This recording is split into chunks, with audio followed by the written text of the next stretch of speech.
Salut Laurent. Salut les gars! Ça, c'est un setup. Salut Laurent. Sérieux?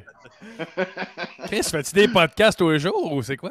Non, pas en tout, mais j'ai fait une couple de conférences pendant la pandémie. Puis là, Ah, ben, je viens juste de revenir au Québec. Fait que j'avais encore mon chandail des Chiefs en arrière. Fait que j'ai rajouté un petit casque en arrière juste pour rester diplomatique, tu sais. c'était carré. Non, mais il zoomait, je te jure, il zoomait des. Parce que toi, on le voit, là, on le sait, là, t'es un passionné d'art aussi. Là, puis on voit que t'as comme un coin de peinture ou whatever, mais c'était écœurant. En tout cas, je voyais ça, j'étais impressionné. Guillaume, c'est Laurent Duvernay-Tardif. Ah non, c'est ça. Il a tout fait ça C'est cet vrai. après-midi. Il a construit Ah, le ouais, mur. ouais, ouais. Il a encadré son chandail. Ah, fuck, c'est vrai. Il fait ses tablettes à ballon. Ceux qui jouent au foot, il fait les tablettes à ballon si vous cherchez. Tu l'aimes-tu, cette tablette-là? Pour Elle vrai, était c'est moi qui l'ai faite. Hein? Mais non, c'est pas vrai. Ah ouais, ça c'est le ballon de game de la dernière game contre Buffalo.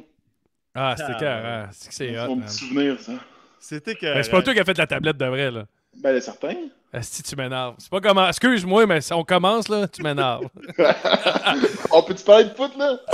Puis, hey, Marie-Ève Dicker a fait dire qu'elle t'aime beaucoup. En tout cas, Oh, on, cool, ça. on passe le message. Elle dit vous saluerez Laurent de ma part. Comment se passe ton retour chez vous? Honnêtement, ça va super bien. C'est comme la première année cette année que je me suis déposé avant de me lancer dans le Blitz Média, le point de presse d'après-saison, tout ça. Puis honnêtement, ça fait vraiment du bien. C'est comme je me suis donné 2 semaines, puis là, ben, on se parle ce soir. Je pense que c'est le premier show que je fais. Puis je suis bien content de vous rencontrer, C'est honnêtement, gentil. parce qu'on se connaît à l'extérieur du monde médiatique, mais c'est le fun de Ouais. se voir sur la poche bleue. Ouais, puis on te remercie encore d'être venu au show. C'est super plaisant pour Je nous t'avais autres. vu à ton tournoi de golf, puis honnêtement, j'étais comme, OK, c'est un gros bonhomme, puis tu prenais le temps que tout le monde, c'était impressionnant. Non, mais t'es vraiment un chic type, puis tu sais, des fois, le monde, ça paraît pas, mais en tout cas, c'était le fun. Laurent, ça m'intrigue de savoir justement, tu dis là, tu as eu le temps de t'installer puis tout ça. Qu'est-ce que tu fais pour déconnecter? Parce qu'on s'entend, là, je te vois aller puis j'ai l'impression que tu bois 8000 cafés par jour. Là. Ah, j'en bois pas mal. Non, mais ça a été pour moi je suis allé en Estrie avec ma copine pendant 2 semaines. Puis, tu sais, juste faire un peu de ski de fond, un peu de bûchage de bois, un peu de. Tu sais, juste déconnecter, puis pas être dans le tourbillon. Puis, tu sais, la pandémie a eu bien des défauts, puis a fait souffrir beaucoup de monde, mais il reste que tu sais, de déconnecter un peu. En tout cas, moi, c'est ça que ça m'a appris à faire. Puis, cette année, quand j'ai fini à Buffalo avec les Jets, après avoir été échangé, après avoir vécu dans une chambre d'hôtel pendant 6 semaines, puis apprendre un livre de jeu, puis la pression de jouer, jouer, jouer. Tu sais, je me suis dit, hey, je vais me donner ce petit luxe-là. J'ai pas de médecine cette année, puis je vais juste aller m'isoler. Puis ça a tellement fait du bien. Fait que ouais, non, je suis ressourcé. Puis là, ben, il y a des beaux défis qui s'en viennent. Fait que c'est let's go.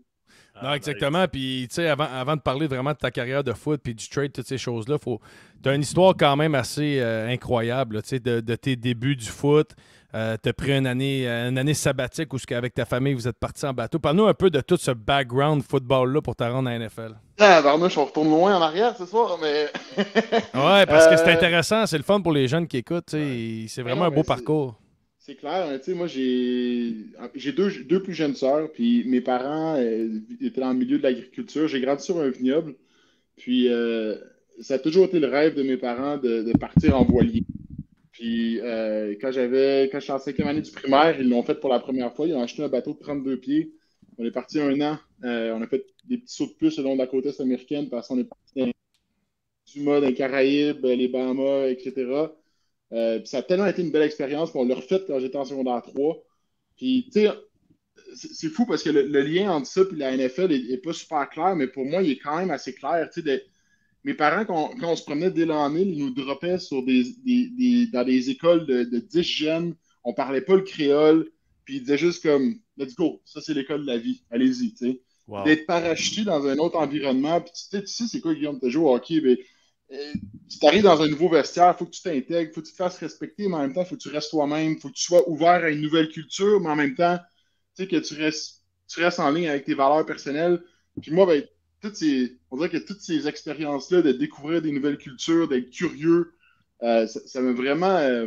C'est ce qui a fait que je suis devenu le Frenchman dans l'équipe, que je suis resté le gars que j'étais, puis que j'étais fier d'avoir mes racines québécoises, puis de représenter le Québec au sud de la frontière. En tout cas, pour moi, ça a été des expériences formatrices. Puis on a fait ça, dans le fond, 2 fois 1 an. Fait qu'on a été 2 fois un an à faire l'école sur le bateau, puis pêcher à chaque jour à la Robinson Crusoe. C'était fou, raide. Non, mais Mais ça n'a pas d'allure. Mais à cette époque-là, est-ce que tu avais un rêve de jouer dans la NFL ou est-ce que tu étais totalement ailleurs? Là? J'étais ailleurs complètement. Là. Moi, c'était.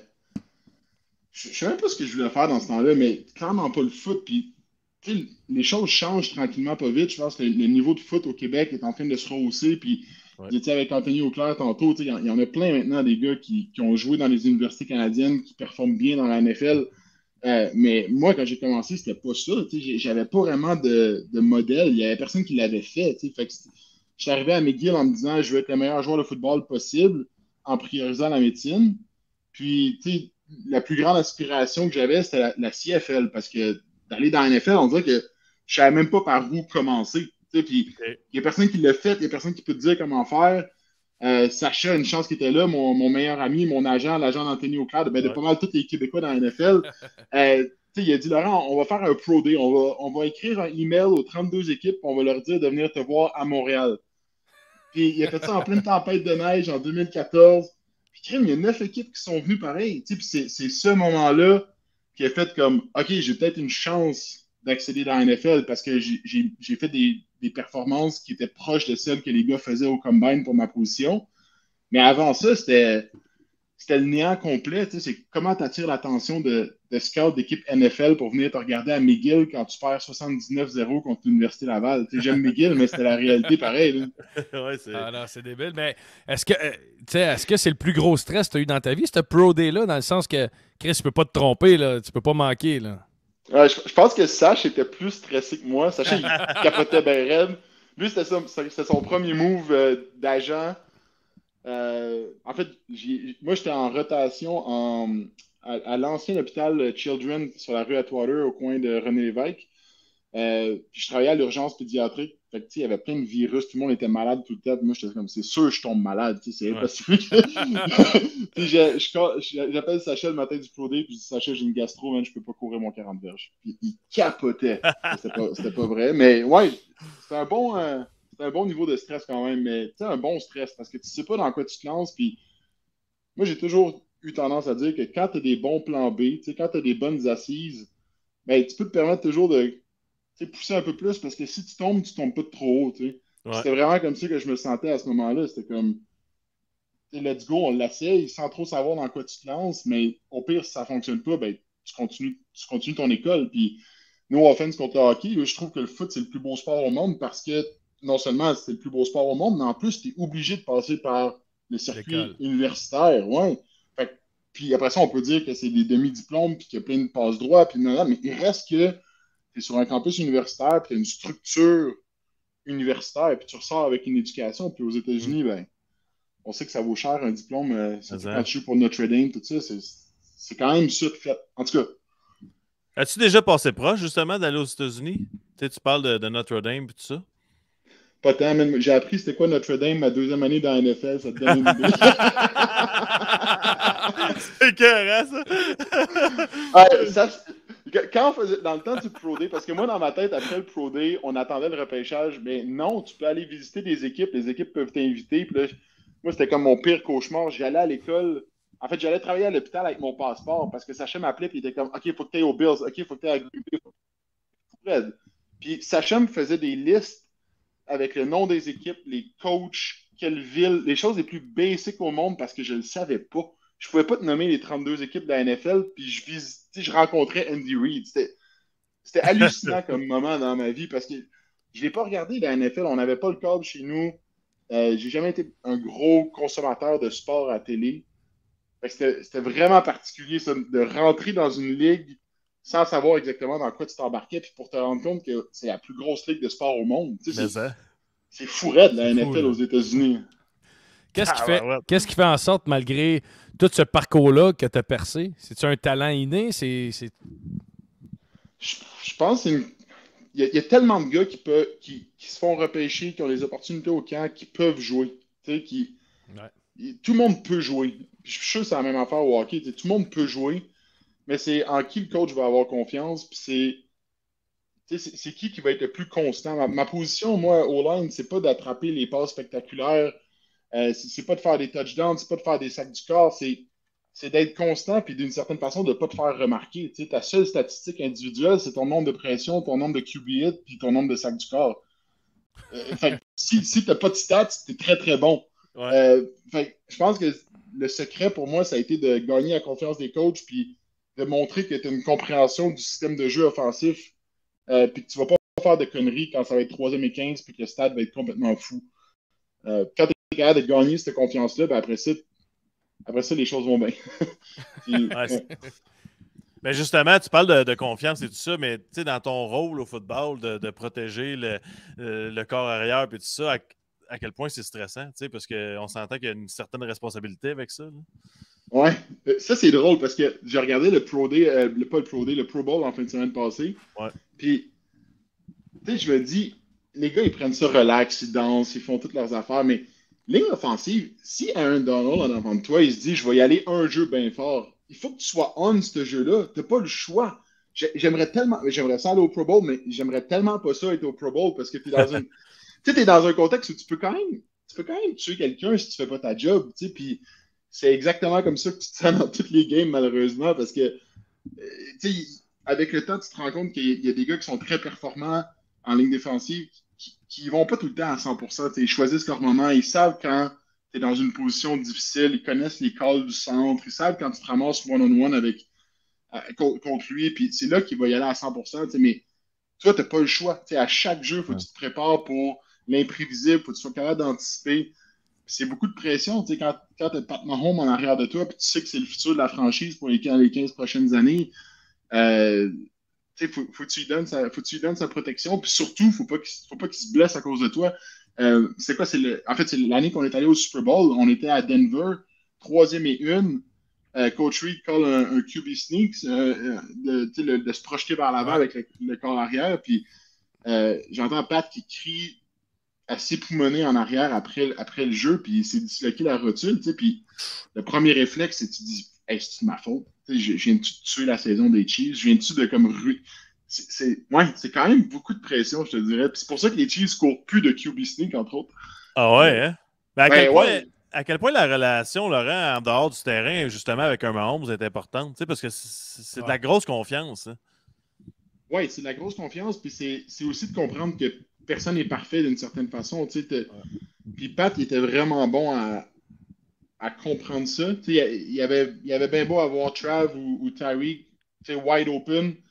Des fois, ça arrive, tu te fais battre, puis il n'est pas capable de compléter sa passe, mais je pense qu'il comprenait la réalité de ce qu'on faisait, puis il respectait notre travail. C'était pas comme, hey, vous n'avez pas protégé, c'est comme, OK, ce coup-là, tu l'as pas eu, tu vas l'avoir le prochain. Puis, ça, comme tu dis, je pense que c'est de la camaraderie, c'est de la chimie d'équipe, c'est de la confiance, puis ça se bâtit à l'extérieur du terrain. C'est ça, les bonnes équipes, c'est ça. Puis, tu sais, je ne vais pas faire de comparaison avec New York, parce que j'ai adoré mon passage à New York, mais, tu sais, c'est un gros marché, les gars sont pas établis dans la ville, c'est plus un. Tu sais, t'arrives, tu pars pendant la saison morte à Kansas City, les gars qui ont des gros contrats s'achètent des maisons, tu vas te chiller chez les gars le vendredi soir, tu bâtis cette espèce de famille-là dans un plus petit marché. Fait que c'est sûr que ça fait une différence. Ben justement, tu parles de partir d'un milieu à un autre. Comment est-ce qu'on vit ça quand on apprend, on reçoit le call que on s'en va, on part de Montréal à Minnesota, mettons, dans mon exemple. C'est un peu c'est un peu ça. Savoir après ça comment toi t'as vécu ça, parce que moi j'avais une clause de non-échange quand même.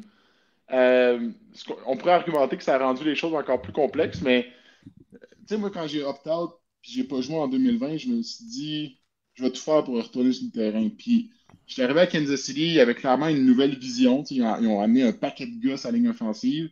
Je me casse la main en camp d'entraînement. Euh, je reviens la semaine 4. Puis, tu sais, je me rends compte que si personne se blesse, peu importe comment je pratique en pratique, c'est pas moi qui joue, tu sais. Ouais. Fait que là, à un moment donné, tu te dis, hey, il me reste moins de football à jouer que j'en ai joué. Je veux avoir une expérience de jeu. C'est pour ça que, je me suis entraîné sur mon toit ici pendant 6 mois, pendant que les gyms étaient fermés. C'était pour retourner et pouvoir jouer.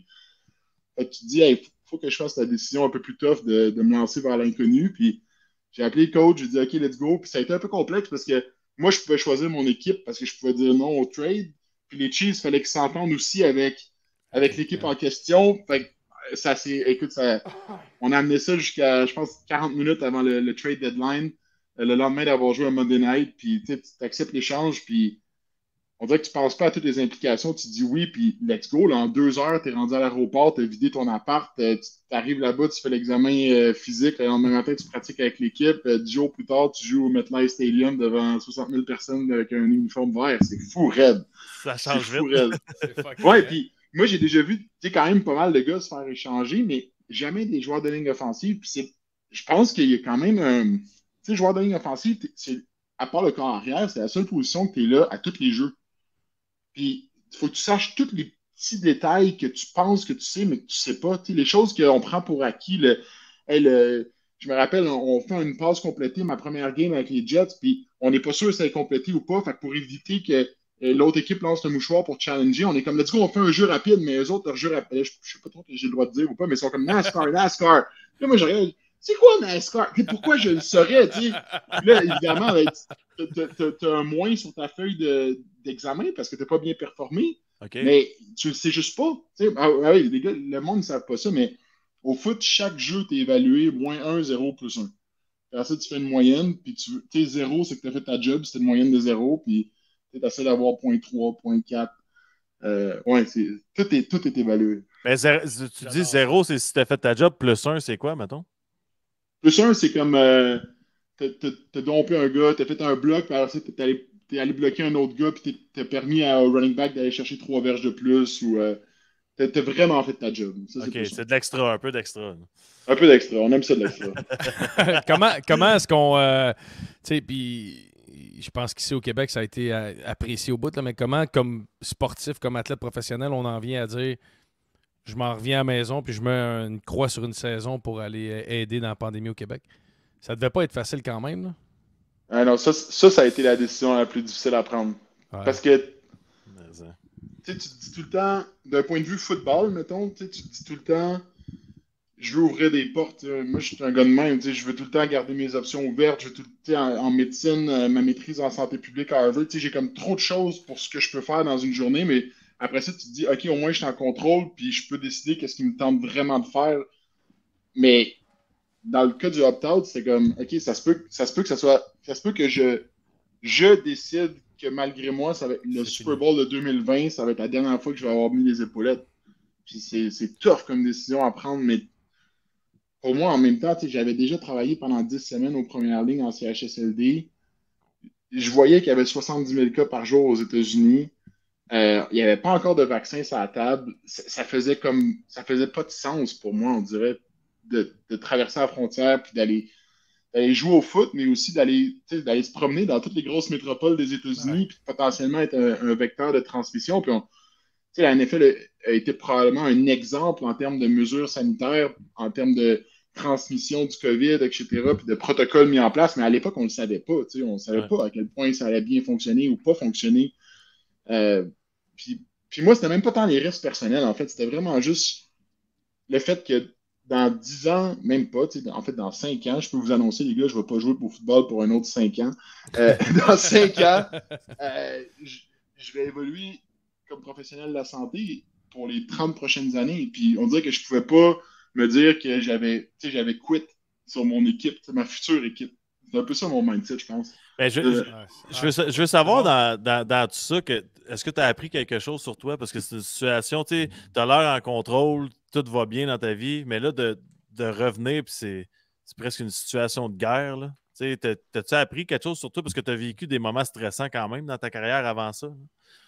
Tu parles aux premières lignes en CHSLD? Ouais. Oui. Puis tout le monde qui dit qu'ils n'ont rien appris sur eux-mêmes, je pense qu'ils mentent. En fait, je sais pas si j'ai envie de parler des exemples ou des trucs que j'ai vécu parce que c'est comme une accumulation, c'est difficile de pinpoint, mais il y a clairement des moments qui vont laisser des marques de point de vue émotionnel. On a vécu des choses, puis ma fête est dans 2 jours. Puis les premiers textes de bonne fête que j'ai reçus, c'est des gens du CHSLD avec qui j'ai travaillé qui m'ont envoyé un texto tantôt. Tu bâtis des liens avec les patients. En tant que médecin, on dit tout le temps, il faut que tu montres de l'empathie envers les gens, mais pas de la sympathie. Il ne faut pas que tu t'attaches émotionnellement, mais quand tu travailles avec des patients que les seules interactions humaines qu'ils ont, c'est avec toi, parce qu'ils peuvent pas voir leur famille, ils peuvent pas, ils n'ont pas la technologie pour FaceTime, rien. Puis que la seule interaction humaine qu'ils ont, c'est toi avec un masque, une visière, des gars. C'est sûr que tu vas connecter avec eux. Parce qu'au bout du compte, c'est quasiment plus important de leur offrir cette connexion-là que de leur offrir leurs médicaments que tu es venu leur porter d'une certaine façon. Fait c'est sûr que ça laisse des marques. Ah ouais. Ouais, c'est challengeant. Comment est-ce qu'on comment est-ce qu'on revient de ça? Tu sais, tu parlais tantôt quand je me suis entraîné sur le toit, puis tu sais, je te suis sur les réseaux sociaux, fait que je te voyais quasiment tous les jours ton Ouais, training, puis je me disais, tabarnak, c'était malade, man. Tu déneigeais le squat, puis j'étais comme... Wow. Ça m'a fait capoter, Guy, que tu dis je pensais qu'il était plus fort que ça, par exemple. Tu veux-tu lui dire? Ah ouais?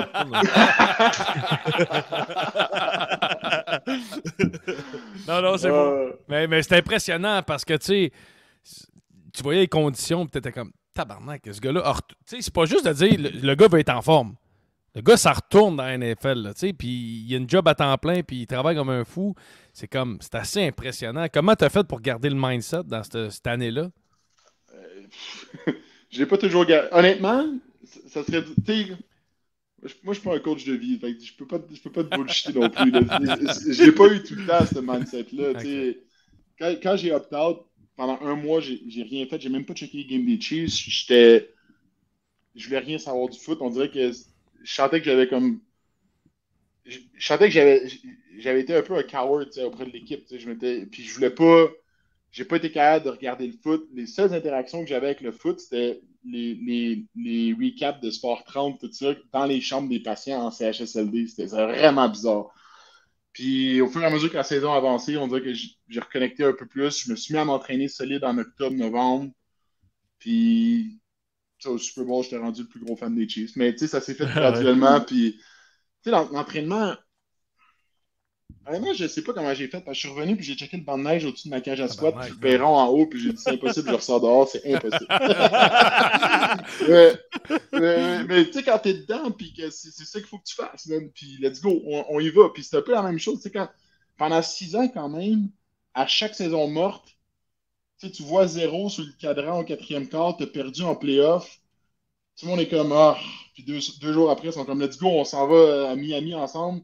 Mais moi, je m'en venais à Montréal, puis je m'en allais au Royal Victoria, puis au Children, faire mes rotations en médecine interne, en chirurgie, puis je finissais à 9 h le soir, puis j'allais m'entraîner, tu sais, puis mon mindset, ça a toujours été, les gars se lèvent à 9 h, ils mangent le meilleur déjeuner au monde, puis ils vont s'entraîner à 10 h pour avoir leur top, tu sais, leur top de ce qu'ils peuvent aller pousser dans le gym. Ben moi, j'arrive après un quart de travail à l'hôpital, debout sur mes pieds, à manger des œufs à coque cassés sur le côté de l'ascenseur pour manger mes protéines dans la journée, puis je vais show up au gym, puis je vais aller chercher tout ce que je peux. Puis c'était comme on dirait que je me mettais dans ce mindset-là de comme underdog, puis ça m'a toujours bien servi. Puis je pense que c'était un peu le même mindset que j'avais sous le toit ici l'année passée. Là. Ça s'est passé comment avec tes coéquipiers, justement? Tu sais, d'annoncer ça, parce que ça doit être une grande fierté pour les coéquipiers aussi de voir ton teammate dire « Crime, il s'en va aider les gens comme ça. » Ouais, je pense que ouais. Tu sais, dans le monde du sport, ben, vous le savez, là, il y a la ligne de l'équipe, puis il y a la ligne. Fait, moi, j'ai opt-out, puis le lendemain, Coach Reed était dans les médias, puis il me supportait. Pat était dans la conférence de presse, il me supportait. Fait que je pense que la réponse a été super positive. Est-ce que ça. Puis je pense que la réponse est individuelle aussi, honnêtement, mais j'ai jamais. Tu sais, quand je suis retourné on était 2 du Super Bowl de 2020 en ligne offensive qui était encore là. C'était toute une nouvelle équipe. OK. Fait que j'ai jamais tant eu la chance de comme, connecter one-on-one avec des gars avec qui je passais à travers le Super Bowl, des Eric Fisher, des Schwartz, puis de leur dire comme hey, comment vous avez réagi, c'était quoi le mindset. J'ai jamais vraiment eu le feedback honnête. J'ai eu l'écho des médias comme tout le monde. OK, wow. Wow, c'est fou. Ouais. Comment, parle-nous, on n'a pas le choix d'en parler, là, le Super Bowl, toute cette. C'était fou, là. Nous autres, on te suivait, puis c'était comme tout le monde était rendu fan des Chiefs. Là. Tout le monde avait lâché les Pats, c'était rendu les Chiefs. Les tabarnaks de Pats. Comment t'as vécu ça? Ça devait être juste exceptionnel, là, juste fou. Là. C'était fou. Tu sais, une saison de foot, c'est 16 games. Là, maintenant, c'est 17 games. Alors ça, c'est les playoffs. Puis en 3 games, tu te rends au Super Bowl. Tu sais, c'est tellement court, puis chaque game a tellement d'importance parce que les saisons finissent 8-8 ou 10-6, puis c'est toute la différence au monde. Fait, chaque game est crucial, puis quand tu arrives en playoff, c'est comme à chaque fois, c'est un niveau de plus. Puis nous, les Chiefs, on a fait, ma première année, on a manqué les playoffs. Deuxième année, on l'a fait avec le wildcard. Après ça, on a gagné la division, puis on a perdu contre les Pats en finale de conférence. Puis après ça, on s'est rendu au Super Bowl. Il y a eu comme une progression, mais tu le sens. Là, chaque game, la pression monte, la pression monte. Puis quand tu arrives au Super Bowl, tu arrives là-bas une semaine d'avance. Le opening media night, c'est legit. Je sais pas si Antonio Claire a dit la même affaire tantôt, mais c'est du n'importe quoi. Là. On parle de comme 1200 accréditations médias de 50 pays différents. Wow. Puis tu es dans un stade vide, tu vas juste te promener, puis c'est une jungle. C'est vraiment fou raide. Tu sais, pour créer ce buzz-là du plus gros événement de sport au monde, il y a tellement de travail. C'est même plus du foot. Non, c'est ça. Tu es là une semaine avant, puis je me rappelle avant la game, je faisais mon échauffement, puis DJ Khaled était à 3 verges de moi sur le bord du sideline. J'entendais Pitbull dans le parking. Tu sais que le show de la mi-temps, c'est genre Shakira puis J-Lo. Tu sais, c'est plus du foot. C'est un événement, c'est un show. Puis toi, là-dedans, il faut que tu sois capable de focusser sur ce que tu as à faire, puis d'un peu éliminer le bruit. Au début, j'ai checké aussi là, toutes les stories Instagram de monde qui mettait des bannières des Chiefs sur leur commerce à Montréal, puis tout, pendant t'es comme, OK, il faut que j'arrête. Faut que j'agagne la game, puis on jouait contre une D-line salée, là, on parle des 49ers, il y avait juste des first round picks, c'était un gros défi, puis c'était la clé du succès de la game, c'était comme est-ce que la O-line des Chiefs va tenir pour donner le temps à Pat Mahomes, les analystes en parlaient comme étant une des clés pour que les Chiefs gagnent, puis aussi une des clés pour que les 49ers gagnent si c'était l'opposé qui arrivait. En tout cas, c'était fou, mais tu gagnes, puis il n'y a pas de feeling pour décrire ça. Là, c'est fou. Ça a l'air fou, mais les confettis, ça symbolise quelque chose de tellement fort. Là, ça te pleut dessus, puis tu cries le plus fort que tu peux. Tu vois tes coéquipiers, t'es serres dans tes bras. Tu vois le gars de marketing, ou les gars qui sont en périphérie de l'équipe, puis tes voix, puis c'est ta famille, là, on l'a gagné ensemble. C'est plus juste 53 joueurs, c'est les 200 personnes qui composent l'organisation. C'est des moments malades. Là. Puis en plus, t'es à Miami, fait qu'après, le party est cool aussi. Là. On peut savoir des détails ou... Non.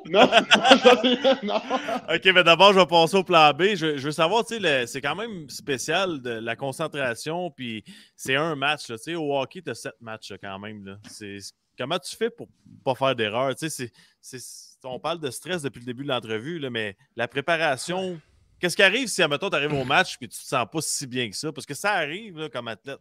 Je sais pas, tu vas voir le médecin de l'équipe. Qu'est-ce que tu ferais, toi? Ben, c'est drôle parce que. Ben, toi, qu'est-ce que tu ferais parce que t'es médecin? Je sais pas, moi, j'ai jamais vu ça comme étant une possibilité, je pense, mais t'as raison qu'il faut. Tu sais, dans une game de foot, il y a comme, tu sais, c'est tellement fragmenté, c'est pas comme du hockey, t'as 65 jeux offensifs en moyenne. Tu sais qu'il va en avoir à peu près comme 15 qui vont être des first down, il va en avoir à peu près comme 15 qui vont être des second down, puis tu vas avoir comme 6 ou 7 grosses opportunités de third down. Tu sais. Puis les troisième essais, c'est là que les games sont gagnés, puis c'est là que les games sont perdus. Puis le troisième essai au troisième quart, quand c'est troisième et 6, complètement fou raide, que tu es à la ligne de 25, il faut que tu sois capable dans ta tête de faire OK, je me rappelle avoir lu mon livre de jeu en 5 et 6 verges à faire en troisième essai. Si on rentre dans la zone payante, il y a tant de pourcents de chances que ça arrive, ça arrive, ça arrive. Tu peux pas commencer à comme drifter dans l'intensité du moment. En tout cas, moi, sinon, je me perds. Travis Kelce, je pense que il y a des gars comme ça qui sont juste nés pour être des superstars, qui comme ils performent en prenant toute l'énergie qu'ils peuvent prendre la foule. Moi, je suis pas de même. Je sais que dans ces moments-là critiques, où est-ce que tu sais qu'il y a un gars devant toi, tu sais que la pression s'en met. Tu le sais quand tu es mis dans une position où est-ce que ça va être tough faire ton bloc. Puis c'est dans ce bloc-là qu'il faut que tu sois. C'est là que tu peux gagner la game pour ton équipe. C'est là qu'il faut que tu show up. Puis c'est fou raide quand tu le fais. le 3e et 15 de Pat au Super Bowl qui a converti à Tyreek Hill, j'avais un tough block là-dessus, puis j'ai senti que la balle était partie, je savais même pas si elle était complétée, mais crème que j'étais fier, parce que j'avais fait ma job, j'avais bloqué, Armstead, qui est un excellent D-line, one-on-one, pendant 1 seconde et demie, 2 secondes, puis Pat avait pu décrocher sa balle sans avoir de pression. C'est fou raide, ça, pour moi. Mais personne ne l'a vu, ça, tout le monde s'en fout, parce qu'on touche même pas au ballon, J'adore. Non, mais ça, tu le sais quand tu joues bien. Mais j'imagine que c'est la même affaire au hockey. C'est la même chose. Des fois, tu fais un bon bloc ou un bon truc défensif que personne ne voit, mais qui fait toute la différence en. Tu vois mes connaissances de hockey. Ouais, un bon bloc, c'est une punition de autres. Elle joue avec une rondelle, Laurent. Hey, je veux que tu me parles, je ne sais pas pourquoi, mais on dirait que justement, avec ton parcours au Québec, pas qu'on s'est attaché, mais je trouve que le coach Reed a l'air d'un grand-papa gâteau, genre. Je sais pas s'il est de même, mais je veux entendre parler de ce coach-là. Je trouve tellement qu'il a l'air gentil. Je me trompe peut-être. Il est gentil parce que il fait juste lever le ton un peu, puis t'as l'impression qu'il s'est fâché raide. Tu sais, dans le sens où t'as raison, c'est un player's coach. Tu sais, il est proche des joueurs, puis il veut comprendre. Tu sais, moi, à la fin de chaque saison, il m'assoyait dans son bureau, puis on jasait ensemble. OK, qu'est-ce qui s'en vient, tes rotations en médecine? Il voulait tout comprendre, il voulait tout savoir. Quand je me suis échanger, tu fais pas ça. J'ai appelé mon head coach pour lui demander comme, hey, t'accepterais-tu l'échange, toi, si t'étais moi, coach? Puis je savais qu'il allait me dire. Il allait me dire ce qui était mieux pour moi, quasiment. Pas pour l'équipe, mais c'est fou. C'est sûr qu'il disait qu'est-ce qui était mieux pour l'équipe, mais je faisais assez confiance pour l'appeler puis lui demander, tu prendrais-tu les chances? Puis ça fait juste montrer à quel point c'est ça. C'est un gars pour qui tu veux jouer. Coach Reed, c'est un demi-dieu à Kansas City. Tu l'appelles même. Je l'appelle Coach Reed des médias, mais à Kansas City, c'est coach. Tu peux pas dire Coach Reed, tu peux pas dire encore moins Andy, oh mon Dieu. Ouais, non, c'est ça. Sérieux? Ah ouais, c'est bon, ça. Ouais. Mais tu sais, ouais, il est parfait. Il est parfait. Puis encore là, j'ai pas beaucoup de comparatifs. J'ai joué pendant 8 games pour une autre équipe. Ouais. Coach Chalet était vraiment super aussi, mais tu sais, c'est 2 types de coaching qui sont extrêmement différents. T'en as un qui c'est le gars plus émotif, énergétique, jeune. Puis l'autre bord, c'est ça, le vieux sage là, on dirait que chaque call est étudié, analysé, puis que j'ai jamais senti que je pouvais challenge ou que j'avais pas 100% confiance que le jeu qui était appelé, c'était le meilleur jeu pour une situation. Parce que c'est Coach Reed qui l'appelait, tu sais. C'est pour ça que vous avez gagné. Ça, c'est malade. Mais c'est fou pareil, c'est d'être capable d'amener 53 joueurs de background complètement différents dans le même bateau, puis de se dire comme, hey, on va gagner des games ensemble, faites-moi confiance, je vous fais confiance, puis let's go. C'est fou, là. J'ai une question, c'est en général, tu sais, ce que tu as accompli dans ta vie, la NFL, la médecine, le Super Bowl, y a-tu un objectif encore en tête, quelque chose que tu rêves? Parce que là, tu sais, tout le monde vit un rêve dans la vie, toi, t'en vis 2. T'as réussi à accomplir 2 rêves dans la même vie. Y a-tu une autre étape? Ah, il va en avoir, ben oui, il y en a plein d'autres. Je vais avoir 31 ans vendredi. Là. Tu me niaises, il y en a plein des rêves, des projets. Je te verrais avocat, mais ça me semble avocat, c'est très bien. Je vais laisser Sacha faire ça. mais non, mais c'est sûr, man, des projets, il y en a plein, mais il y en a qui sont trop fous pour dire à la télé aussi, fait qu'on va s'arrêter là, mais ouais, je veux avoir un impact. En fait, mon plus gros challenge dans les prochaines années, ça va être de vraiment genre prendre la tribune que la NFL m'a donnée, puis tout le hype Super Bowl, puis de le convertir en pour promouvoir des trucs qui sont importants pour moi. Puis j'ai toujours vu la médecine comme étant one-on-one avec un patient, comme tu peux avoir un impact sur ce patient-là, puis tu en vois 40 par jour. Puis là, je me dis comme crime. Si tu peux rejoindre 1 million de personnes, t'as bien beau en influencer positivement juste 1%, c'est quand même un paquet de monde, tu sais. C'est quand même 10 000. C'est un peu ça mon mindset en ce moment. Puis je sais pas encore comment je vais faire ça, mais mon prochain gros défi, c'est de rester pertinent puis de promouvoir quelque chose qui fait du sens. Aurais-tu l'intérêt pour le management au football ou c'est pas ça? Ah, zéro. Quand j'accroche mes clés, C'est assez clair. Ouais, tu me verras même pas comme analyse de football à RDS. Premièrement, je connais pas le foot. comme je connais extrêmement le foot en termes de. Non, mais c'est vrai, je connais pas le foot. Comme les gars, ils font des poules, puis ils me disent, je devrais-tu changer ou starter quel gars? Puis je suis comme, qui ça? Puis ils font, ben, le numéro 11 là, des pays. Ah, oui, oui, oui, start là, il est bon. Tu sais, je connais les gars pour ce qu'ils représentent sur le terrain, leur numéro, puis comment ils fit dans une structure de jeu, mais je connais aucune stats, je connais aucun nom, je connais rien. Fait que moi, quand le foot est fini, c'est fini. J'adore ça. Ouais. Puis tu parles d'un de tes rêves ou de but, puis de toucher du monde. Puis on a Lucas Sabourin qui dit moi qui ai de la difficulté à l'école et qui se demande à tous les jours si je devrais lâcher. Laurent, c'est toi qui as fait que je reste sur les bancs d'école. Puis une de tes fiertés, c'est ça, la persévérance scolaire. Puis justement, je veux que tu nous en parles de ça. Pourquoi c'est une cause qui te tient à cœur. Tu en parlais tantôt de ton background, pourquoi tu as pris ce chemin-là. Mais ça doit tellement être le fun d'avoir du monde qui vienne directement parler de même. 100%. 100%. Puis tu mentionnes la persévérance scolaire. Puis la semaine prochaine, c'est les journées de la persévérance scolaire. C'est une semaine de sensibilisation pour la persévérance scolaire. Puis c'est drôle parce que moi, ça fait 4 ans que je suis porte-parole de cet événement-là. Puis j'ai toujours quand j'ai commencé, je voyais la persévérance scolaire comme de la performance académique. Tu sais, comme, faut que tu aies des bons résultats, faut que tu gardes tes portes ouvertes, faut que tu aies des bonnes notes. Puis au bout du compte, c'est tellement pas ça, tu sais, parce que on vient tellement tous de backgrounds différents. Tu sais, moi, c'est facile à dire d'essayer d'avoir des A ou des B ou peu importe, mais tu sais, j'ai 2 parents qui m'aiment à la maison, j'ai joué tu sais, c'est pas tout le monde qui vient du même background. Puis au bout du compte, la persévérance scolaire, c'est juste de s'accrocher à quelque chose, de s'accrocher à un but, s'accrocher à quelque chose qui te parle, s'accrocher à ton hockey et à ton football que tu peux faire en parascolaire puis qui ultimement te tiennent à l'école. Tu sais. C'est de trouver de la motivation. C'est aussi de se rendre compte de tous les autres qui gravitent autour des jeunes qui leur permettent d'avoir du succès. Tu sais, les parents pour certains, les profs, les directeurs. Tu sais, le système d'éducation, puis je ne veux pas rentrer dans le politique, mais ça, c'est pas toujours évident. Tu regardes, on a beaucoup de chemin à faire, je pense. On peut tellement s'améliorer, puis tu sais, on veut que les jeunes aient des meilleures notes, on leur coupe le sport, on leur coupe les arts, on leur coupe, puis on leur dit, let's go, vous allez être meilleur en anglais. C'est pas de même que ça marche. C'est toute une question d'équilibre, puis il faut que tu. Moi, mettons, j'aimerais ça qu'un jeune me dise qu'il est passionné d'école. Pas parce qu'il aime ça, mais juste parce que ça le drive. En tout cas, je ne vais pas rentrer trop là-dedans, mais pour moi, c'est comme l'école, c'est pas juste des notes, c'est une expérience. Puis l'école, c'est pas juste à l'école, c'est aussi avec les amis, c'est aussi à travers le sport, c'est quand tu perds, c'est quand tu gagnes.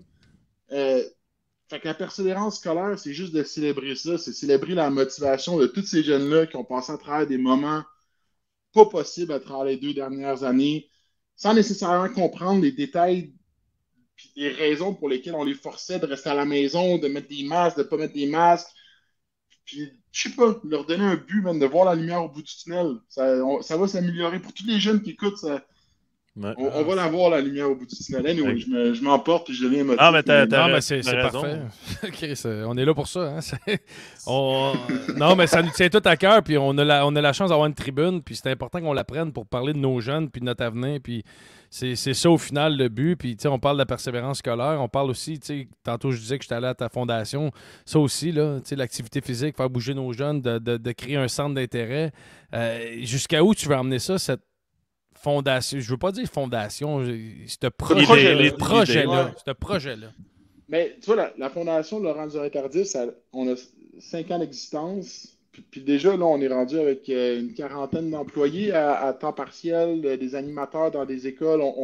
Notre mission, c'est l'équilibre entre le sport, les arts, les études. Puis tantôt, je parlais du fait qu'on coupait des heures en activité physique et en arts dans les écoles partout au Québec avec les nouveaux programmes. Pallier ça, puis on a bâti des programmes en art puis en sport, puis on se déploie dans les écoles du Québec. On est dans 4 régions administratives en ce moment. Puis on fait nos programmes, c'est 12 semaines, une fois par semaine, c'est sur les heures du lunch. Puis moi, si tu me demandes où je vais amener ça, tu me connais, dans toutes les écoles du Québec, hein? C'est sûr. C'est sûr. C'est comme le nouveau Pierre Lavoie, genre. Ah non. Ouais, écoute, je ne vais pas rentrer là-dedans non plus, mais tu sais, Pierre, il fait un super bon job. La différence, c'est que Laurent fait les tablettes pour les écoles aussi. Il fournit ça dans le package. ben, tu ris, mais c'est un peu ça. Je pense que ce qui nous démarque à la Fondation, c'est qu'on a des projets clés en main. On se déploie dans moins d'écoles que bien d'autres programmes, mais zéro coût, tous les animateurs sont fournis, tout le matériel est fourni. Puis pour nous, en tout cas pour moi, comment je le vois, c'est ma manière de s'assurer que tous les jeunes qui en ont vraiment besoin participent. Parce qu'ils n'ont pas besoin de payer, parce qu'ils n'ont pas besoin de compter sur le parent pour aller le porter à l'école ou aller le chercher après l'école. C'est sur l'heure du dîner, on prend ton kid en main au complet, puis on y offre la meilleure expérience possible. Puis en tout cas, cool, ça coûte peut-être trop cher, c'est peut-être pas aussi rentable que blablabla, mais on est sûr d'aller chercher tous les jeunes qui en ont vraiment besoin. En tout cas, moi, c'est comme ça que je vois ça. C'est vraiment cool. C'est théoriquement de donner une équipe à un jeune, c'est d'une certaine façon, tu fais partie d'une gang. Tu es entouré, tu as des projets, tu peux te faire aider. Je trouve que c'est une très, très, très belle initiative. Félicitations, en tout cas, c'est vraiment cool. Merci. Vous viendrez encore au tournoi de golf cette année, ça serait le fun. Ça va nous faire plaisir, Laurent. Tu nous invites, on va être là sans problème. Ça me ferait plaisir d'aller battre Guillaume. On va passer, on a un petit segment. Attends une minute, Max, juste avant qu'on passe à prédiction Super Bowl. Je veux pas être impoli, là, mais tu sais, mettons, si tu me dis, hey Guillaume, on passe à ton segment, j'ai pas de trouble, tu sais. Non, je vais y aller, mais moi je suis un gars qui regarde les tranchées, là, tu sais, j'ai comme pas le choix d'y aller avec les Rams. Comme les Bengals ont donné tellement de sacs du corps dans les 3 dernières games, ils vont jouer contre la meilleure défensive du circuit avec Aaron Donald, avec Von Miller, tu sais. Il y a comme 5 gars dans ma carrière que j'avais une petite peur de bloquer, tu sais, que j'étais comme sont terrifiants. Puis ces deux-là en font partie, puis ils sont du même côté de la ligne. Bonne chance, tu sais. Fait que ouais, j'ai tendance à dire que les Rams vont gagner. J'adore. Puis on a mis, pour les gens qui sont sur le chat ou autre, on a mis le lien de ta fondation, ton site internet, pour que les gens puissent suivre et aller voir, parce qu'au final, c'est important, puis tu fais ça pour une bonne cause. Max, vas-y, on passe au segment que tu nous parlais. Le petit segment, on se vide le sac. Il te reste 3-4 minutes, Laurent, puis on te remercie encore une fois. On se vide le sac à la poche bleue, Laurent, tu sais. J'aurais dû tirer mes autres réponses, couper ça. Non, c'est des bonnes questions. Pareil, on peut y aller, Simon, avec la slide. Choisis une question, dans le fond, dans les 4 que tu peux voir, dans ta vie privée, une anecdote d'une date, une meilleure rencontre, un moment embarrassant ou un crush secret. Je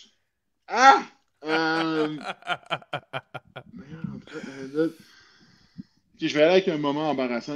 Ouais, un moment embarrassant. Là, faut que je le raconte ou faut... oui, ouais? certain. Okay. Si possible, sinon... Bon, ok, je vais y aller vite parce que l'histoire est longue, mais ok, c'est après avoir gagné le Super Bowl, puis ça a rapport avec le hockey, c'est pour ça que j'ai choisi les gars. Mais après avoir gagné le Super Bowl, tu sais, c'est fouret, donc tu vas à l'Assemblée nationale, tu vas à Ottawa, tu vas à Toronto, tu reviens, puis là, j'arrive au Centre Bell, puis standing ovation, genre, c'était malade. C'était un de mes moments les plus émouvants quand je suis revenu à la maison, c'était d'être sur le tapis du Centre Bell, sur la glace, puis que tout le monde soit debout pendant... Moi, ça avait l'air d'être des heures. C'est fou. Ouais. Puis là, après ça, il dit s'il vous plaît, rentre tout de suite sur le terrain. Impossible. Je m'en vais sur le bord de la bande, je dis salut aux gars, high five, nanana. Puis après ça, on avait un autre événement, fait que je ne peux pas rester à la game. Puck drop, il me donne la puck, part à courir. Je me change dans le parking du Centre Bell, j'ôte mon sou, puis je me remets un autre habit. Rentre dans l'auto. C'est Sacha qui conduit, on est sur le boulevard René Lévesque, puis Laurent, est où la puck? Puis je dis, est où la puck? Je sais pas. Il y a mon nom dessus, c'est puck drop, Laurent Duvernay Tardif. Là, je capote un peu. Sache, il freine à la lumière. On entend ping! La puck, elle tombe du top du char. C'est Wiper. Je l'avais laissé sur le toit. On avait fait 3 coins de rue. Char, il y a de la sludge partout sur René Lévesque. Le monde, ils me reconnaissent. Commence à klaxonner. Je pogne la puck, je rentre dans le char, continue. Là, c'est là que je me suis dit, j'ai besoin d'un break. Mais ouais, il perd la puck. Puck drop. Ouais. J'adore ça. Non, j'adore ça. C'est la première qui me vient de même, mais je suis sûr j'en ai d'autres. C'est sûr que t'en as d'autres, mais celle-là est très bonne. Simon, on va essayer qu'un autre. Expérience. Première journée au bureau, souvenir, ben là on dit souvenir au hockey ou ta plus grande phobie. Je vais y aller avec première journée au bureau, puis c'est la première fois que j'étais allé à Kansas City. Ça, c'est comique. Sachez, il m'avait fait au foot, puis c'est absolument vrai. Sachez, il m'avait fait des bullet points, Coach Reed. Non, tu peux y parler de ça. Coach EB, Coach X, c'est l'entraîneur. Mais il m'avait pas mis de photo. Fait que là, j'arrive. C'est bon, man. Ouais. C'est bon. J'ai pas reconnu Coach. Coach Reed se présente pas, évidemment. Puis moi, ben, tout le monde sur la terre, c'est qui Coach Reed, sauf moi. Fait que commence à jaser à Coach Reed en n'ayant aucune idée c'est qui. première journée au bureau. Ouais. C'est incroyable, ça. Il a-tu frappé un nœud quand. Non, mais il a frappé un nœud, le coach, quand il a dit: peux-tu aller me chercher un café, s'il vous plaît, Monsieur Reed? C'est pas mon genre, je fais pas. Non, mais c'est carré. Non, mais t'as plein de sujets en tête. Tu disais, ah oui, lui, je peux lui parler de ça, mais Chris, je sais pas c'est qui. Ouais, non, exact. Ah, Même, c'était carré. ça, je m'avais même dit, tu sais, Coach Reed, sa mère, elle étudiait à McGill en médecine. Tu sais, j'avais comme des hints pour entamer des conversations parce que tout le monde dans la NFL se connaît. Tu sais, Ah ouais. tu viens de te faire repêcher, mais l'année d'avant, tu as joué contre le premier first round pick, blablabla, de North Carolina. Puis tu sais, les gars se connaissent tous, ils ont tous des frères, des sœurs. Puis moi, j'arrive, je connais personne, je connais aucune université, je connais même pas toutes les équipes de la division. C'est tough puis ils parlent pas anglais, tu sais. Les gars me niaisaient, tu sais, même encore l'année passée, ils me niaisaient, ils disaient, Laurent, il parle une langue et demie. Puis, tu sais, t'essaies de t'intégrer dans un vestiaire, pas facile, pareil. Ah non, ouais, Simon, dernière slide, après on laisse Laurent partir. Côté voyage, meilleure anecdote de voyage, meilleur souper sur la route, plus gros événement sportif à part le Super Bowl, bien évidemment, puis un foursome de golf de rêve. Avec qui tu aimerais jouer au golf dans ta vie? J'ai-tu le droit vraiment de nommer n'importe qui pour le foursome? N'importe qui.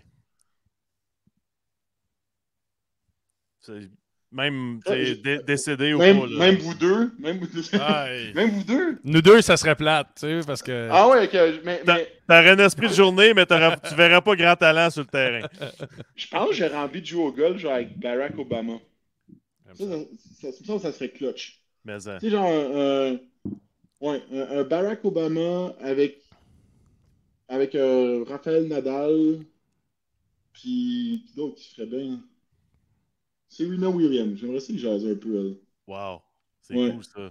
Hey, c'est cool en tabarouette. Ça, des gens qui ont accompli des choses particulières dans leur carrière. T'avais personne dans l'art ou autre, je suis surpris. Ah ouais? Genre un Jackson Pollock, tu rentres ça là-dedans? N'importe qui. Pas sûr même si tu me nommes des noms en or... Regarde, on va mettre Jackson Pollock. Mais c'est sûr qu'il ne joue pas au golf. On va le mettre pareil.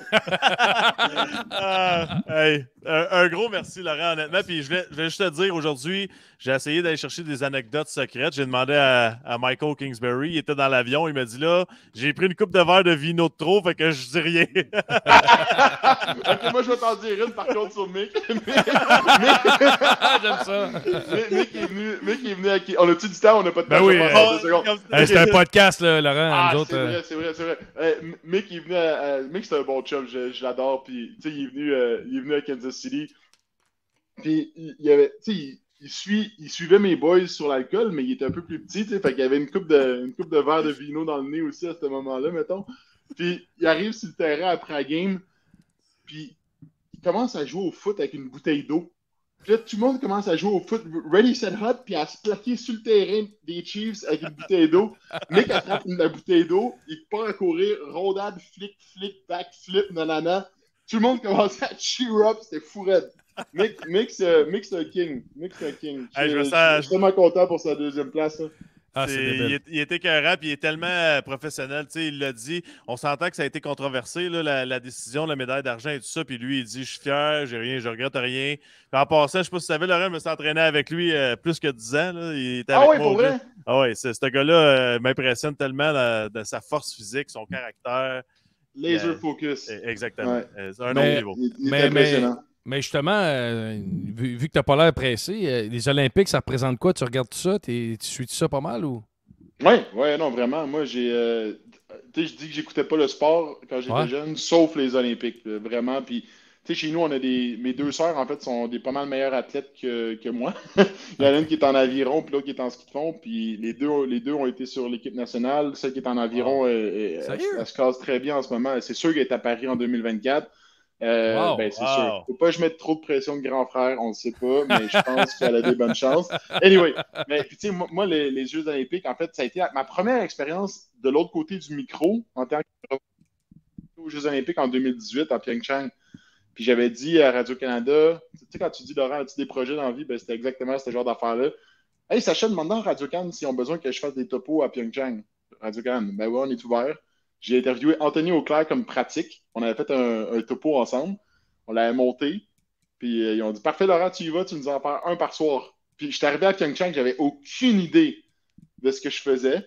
moi, dans ma tête, j'allais appeler Alex Harvey, puis il allait venir me voir, puis on allait se parler, mais c'est pas de même ça marche. Tu peux pas parler à personne jusqu'à après leur compétition. Tout mon roster de évaporé en fumée. Il fallait que je trouve des sujets pour parler à chaque jour. Ça a été fourette, mais tu sais, moi, j'étais un fou des Jeux Olympiques. J'adore ça. Ouais. Pour moi, quelqu'un qui gagne une médaille, là, c'est fou là, d'être le meilleur au monde.